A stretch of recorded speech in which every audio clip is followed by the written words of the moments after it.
Internet, batatas fritas e ar-condicionado. Essas são as 3 principais invenções pessoais de todos os tempos. Beleza, vamos adicionar encanamento interno. Bem, eu tenho uma ideia básica de como as 2 primeiras coisas da lista funcionam, mas e o ar-condicionado? O que o torna tão incrível quanto ele é? Acredite ou não, mas você deve agradecer aos mosquitos pela invenção do ar-condicionado, ou pelo menos do seu antepassado. Ninguém os ama no século XXI, mas no século XIX, esses caras eram um verdadeiro pesadelo. Eles carregavam diferentes infecções, como a malária. As coisas eram especialmente ruins em áreas pantanosas da Flórida. O médico e inventor local, o Dr. John Gorrie, estava tentando encontrar uma maneira de drenar os pântanos. E enquanto ele estava fazendo isso, teve essa ideia revolucionária em 1841. Ele percebeu que o problema estava literalmente no ar. Então, esfriar o ar poderia ser a solução. O Dr. Gorrie organizou o transporte de baldes de gelo de lagos e córregos congelados no norte do país para quartos de hospital na Flórida. Funcionou, mas foi super desafiador logisticamente. Então ele teve uma nova ideia.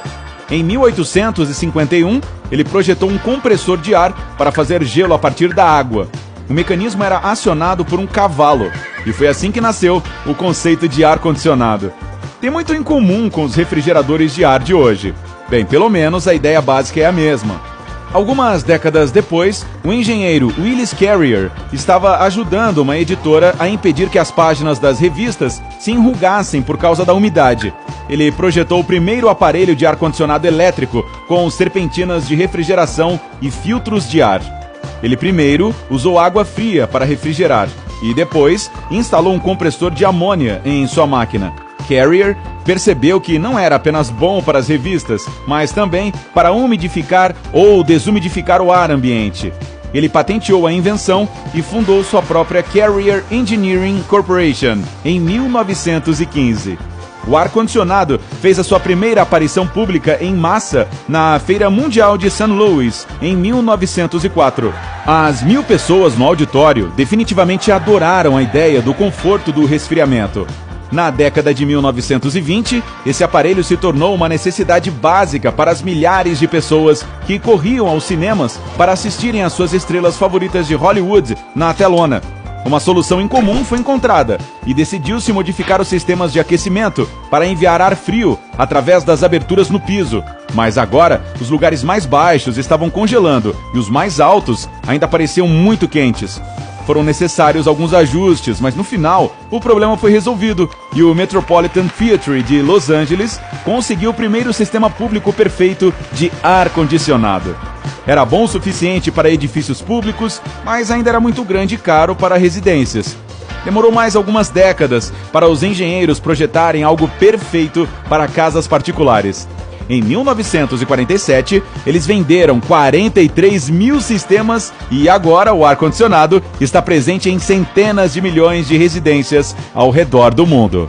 Os aparelhos de ar-condicionado de hoje trabalham com os princípios inventados por Carrier, mas são, é claro, mais eficientes em termos energéticos, muito mais silenciosos, com melhores diagnósticos e controles, sensores eletrônicos e são feitos de materiais melhores. O que eles fazem é transportar energia térmica da casa para o exterior. Eles alteram a temperatura interna, tornam o ar mais úmido e melhoram a sua qualidade. O refrigerador de ar possui 2 partes ou unidades básicas, a unidade externa e a unidade interna. Existem 2 cenários possíveis. Você pode ter um ar-condicionado ambiente ou um ar-condicionado central.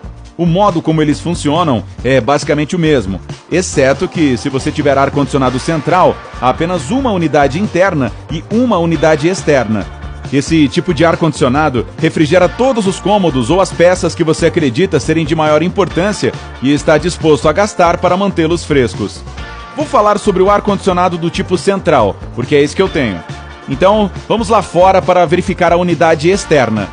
Ela difere de modelo para modelo e de marca para marca, mas em geral, parece uma caixa com um ventilador na parte traseira ou na lateral da sua casa. Em apartamentos maiores ou prédios de escritórios, essas caixas se aglomeram como pássaros, exceto que não são tão fofas. A unidade externa consiste em um compressor, uma serpentina do condensador e um ventilador. Outra parte vital nesse processo é o refrigerante. Ele viaja por todo o sistema, conecta a unidade externa à unidade interna e, tecnicamente, não é um detalhe, mas o fluido de resfriamento. O calor do ar dentro da sua casa se mistura com o fluido refrigerante e se move pelo compressor para a serpentina externa. Uma coisa interessante sobre o fluido refrigerante é que ele pode passar do estado líquido para o gasoso. O mesmo refrigerante é usado mais de uma vez. O compressor funciona como uma bomba que o move para frente e para trás por todo o sistema. Ele é comprimido e depois se move através da serpentina do condensador.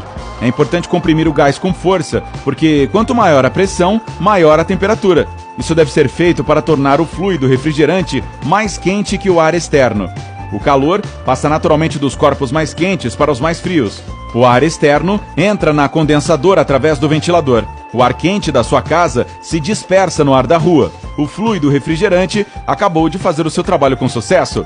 Ele esfria, se transforma em gás novamente e volta para dentro. E o processo continua e continua. Portanto, agora está claro o que acontece lá fora, mas e quanto à unidade interna? Vamos voltar para casa e procurá-la.